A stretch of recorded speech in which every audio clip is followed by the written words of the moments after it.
Hello, relax, take a deep breath, and welcome to the narration of the PowerPoint for the respiratory system.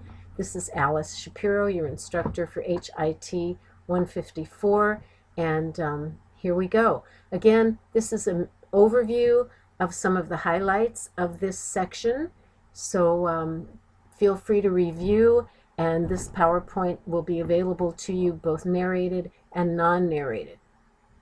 Here are the major objectives I have for you to remember about this system. Of course, the basic terminology, which some of you are familiar with, hopefully from medical terminology and other courses you've had prior to this. Describe the key characteristics of the diseases of the respiratory system and understand the etiology or origin, signs and symptoms, diagnostic tests, and possible treatments for these selected diseases. There are common symptoms for these diseases. In general, for the respiratory system, dyspnea, tachypnea, and wheezing are common. Coughing up blood or hemoptysis, cyanosis, which means that blood is being deprived, blood and therefore oxygen to various tissues of the body, clearly some peripheral tissues like the nails. Fever can occur, and so forth. Here are some diagnostic procedures. I'm not going to belabor all of them with you. Arterial blood gas analysis is important because it lets us know if there is proper partial pressure from oxygen in the arterial blood, or if the pH has decreased, indicating increased carbon dioxide, and thus indicating impaired respiratory function. Sputum can be helpful to examine, particularly in the case of pneumonias caused by bacteria and or virus or of malignancies. More diagnostic procedures, gram stain smears, particularly for indicating if there is bacterial infection and what type of bacteria. Spirometry is the physical assessment of your breathing. You would breathe into the device, try to exhale as powerfully as possible, and this helps to indicate your vital capacity and whether you have normal vital capacity or impaired vital capacity. Here's some upper respiratory diseases. We will talk about a few of these, beginning with OSA, or obstructive sleep apnea. It is the most common sleep disorder, and it is being diagnosed and treated more and more. It is involving cessation of breathing throughout the night and is particularly diagnosed in people who are middle age or above and overweight, particularly in males. And if there are 5 or more episodes of sleep apnea per hour, that is very significant. And the problem with this is that oxygen is diminished via blood flow to the brain and to the heart as well, and can increase risk for strokes or myocardial infarctions. Heavy snoring may be an indication of this disease, and treatment is very individualized. Here are some lower respiratory diseases: COPD, bronchitis, emphysema. We will again talk about some of these. COPD or COLD, chronic obstructive lung disease or chronic obstructive pulmonary disease, includes a number of conditions, all of them affecting the efficiency of the exchange of the respiratory gases, oxygen and carbon dioxide. Chronic bronchitis, emphysema, and chronic asthma are included in this syndrome, and a person with COPD may have 1, 2, or all of these conditions simultaneously. Bronchial, or I like to call it also bronchiolar asthma, is characterized by hypersensitivity to allergens, and it is found in 80% of children with asthma and 50% of adults that do have allergies. Allergens will constrict the contraction of the smooth muscle in the walls of the bronchi, the bronchioles, and especially the terminal bronchioles, which next progress to the alveoli, constricting them and therefore diminishing the exhalation of a carbon dioxide and the inhalation of oxygen, very important factors. Makes breathing particularly expiration, extremely difficult. Carbon dioxide therefore can accumulate. Mucous membranes become swollen, excessive secretion of mucus, and this exacerbates the condition. And these are some of the factors involved in bronchial asthma.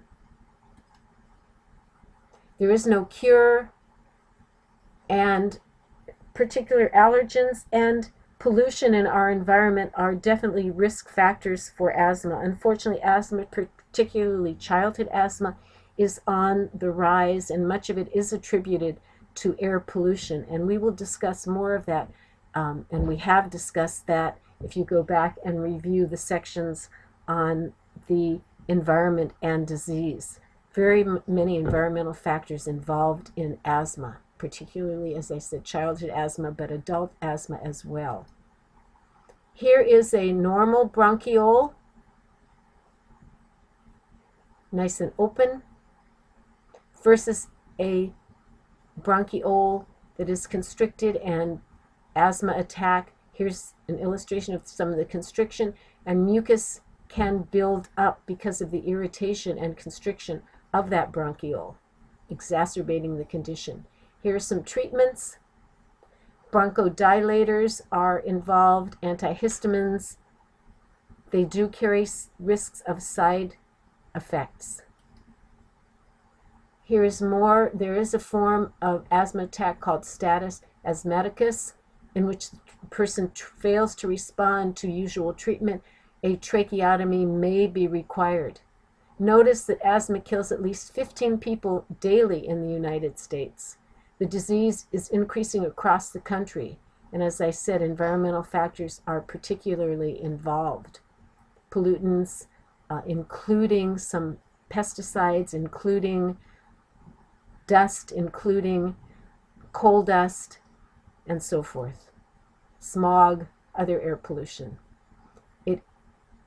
Let's move on to emphysema, a crippling, debilitating disease, meaning inflation, and this occurs actually when the lungs become filled with a high volume of air containing carbon dioxide. Air cannot be adequately exhaled, allowing oxygen to enter. One of the difficulties with emphysema is that it does decrease the surface area of the alveoli in the lungs, and decreased surface area diminishes the exchange, also builds up fibrous tissue, so impeding the diffusion of oxygen and carbon dioxide across that respiratory alveolar membrane. Here is some information about it. A very frequently associated risk factor is cigarette smoking and also living in air that is polluted. Whatever the cause, notice at the bottom here, the alveolar walls break down, adjacent alveolar fuse, and the lungs lose their elasticity, as I've mentioned prior. Here are some signs and symptoms: rapid rate of breathing, hyperventilating, barrel chest, respiratory sounds. The right side of the heart may fail because of the marked hypoxemia, reduced oxygen to that side of the heart.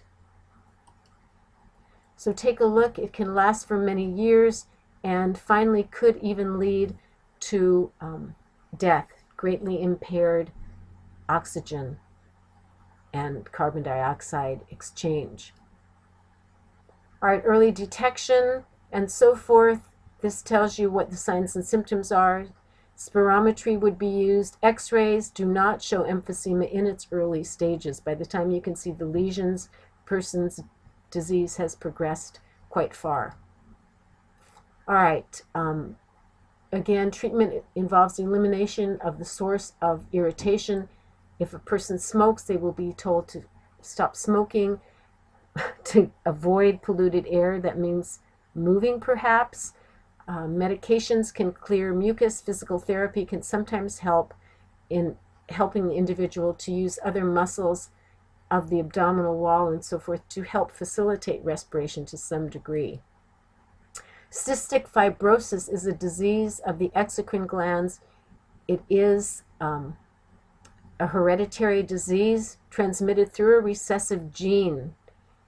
And before the disease was well understood, the mortality rate of afflicted children was very high. There have been some treatments that are more effective and are allowing people to live into their 20s and beyond. So take a look at the signs and symptoms and what can occur. It is all exocrine glands, including mucus secreting glands, sweat glands, but it more often the, let's say, cause of serious complications and death is because of the respiratory effects. All right, here are some complications of cystic fibrosis. Pneumonia, you can read what pneumonia is: acute inflammation of the lungs. Oxygen exchange is impaired, again, as with other respiratory conditions. And here are the different types of pneumonia: bronchopneumonia, lobar pneumonia, and interstitial pneumonia. Please take a look at these three types and be able to distinguish which types are which in terms of the causation, the causative factors. Legionnaires' disease. This disease was acquired by inhaling droplets contaminated with bacteria from air conditioning, cooling systems, humidifiers, and so forth, and was first discovered, let's say, when a bunch of legionnaires at a meeting all came down with this many came down with this very serious disease, and it was found that there was contamination of the air conditioning system. So make sure you live and work in a workplace that is checked for these conditions. EPA, here we come. Let's check our workplaces. Pulmonary tuberculosis is a chronic infectious disease. It's most common in the respiratory system and is caused by a bacterium and exacerbated by other related bacteria. And here, this tells you more about the pathogenesis. And make sure you take a look at this. I'm not going to read all of these to you because hopefully you are capable of reading these, and you can go back to the non-narrated format and spend as much time as you need on these slides. All right, necrotic tissue, blood and bacteria may be coughed up. Persons in the secondary stage of the disease also lose weight, and this is the basic for the classic name of tuberculosis, or consumption, because of their cachetic or very wasted look. They do lose a great deal of weight. Screening for tuberculosis is via skin test. There is a a short video for you to look at on your Moodle page this week. Screening and treatment is important. It's uncommon in much of the United States because we have screening tests. And here is the list of films on these topics that you can go back to your Moodle page, click on them. You may have to adjust your browser. Firefox should work. You may have to install an MP3 type of player on your computer, but this should be a simple task for you to do. On mobile devices, you may have to play around with your browser. If you have problems with this, please do check with the Student Help Desk, SHED, and/or Academic Technology Center on campus. Have a good unit of studying. Again, breathe deeply and stay away from risk factors for pulmonary diseases as much as possible. Have a good day.